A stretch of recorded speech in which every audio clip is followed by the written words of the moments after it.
Hello children, I am your English teacher Priya Tripathi.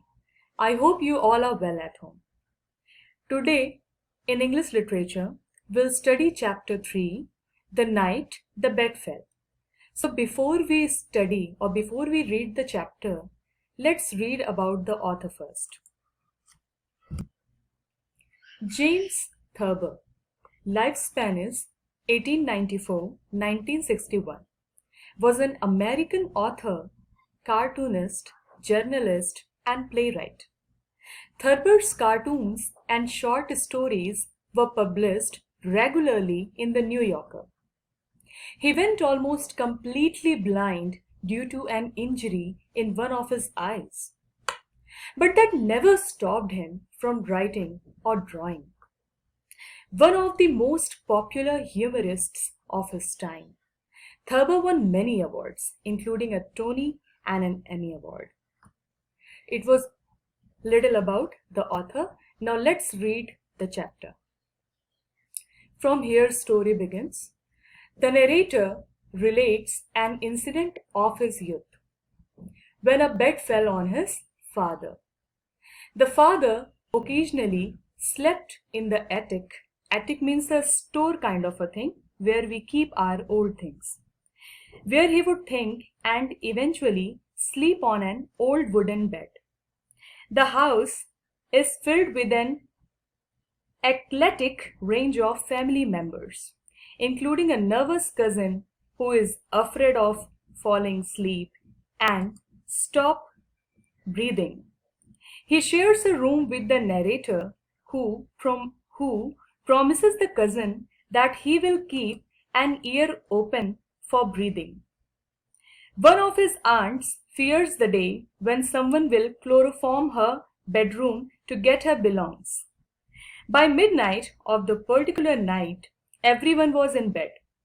At 2 in the morning, the narrator's own bed, an army cot, tipped over, which he all but slept through. The noise awoke his mother, who thought that the wobbly headboard on the bed in the attic had fallen on the father.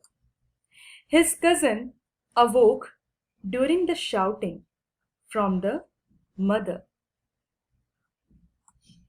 Believing that he was not breathing, and he poured a glass of camphor over his head and begins to choke.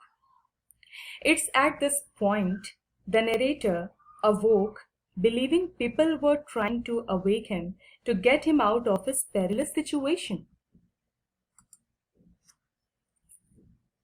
The mother rushed to open an attic door, but it was stuck. The battering on the attic door awoke the father, who thought the house was on fire.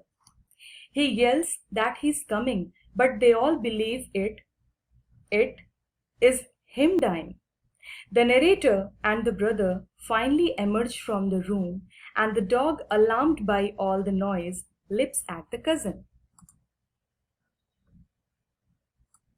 Believing him an intruder.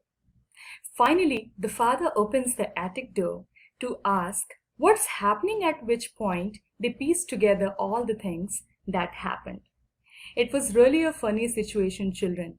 If you all will try to remember, you will get many things related to your life, right? So author was telling about his things, whatever he remembered. Now, text is here in the video. You can go through it. And at last, you all have to do this assignment. You have to find out the meaning of the given words, which is given like impulsive, curious, sly, envied, heartedness, strikingly, symmetry, scowled, pathos, and scrap. You have to write the meaning of the given words. And one more work you have to do. You have to frame your own 3 questions based on the chapter which is not given in the book. Understood? Which is not given in the book. Means you'll go through the story, and afterwards whatever you will feel like that book has not covered this question, I can make this question for this chapter. So you have to make 3 questions related to the any paragraph, means whatever you feel like you can frame, but it should not be given in the book. Thank you, children.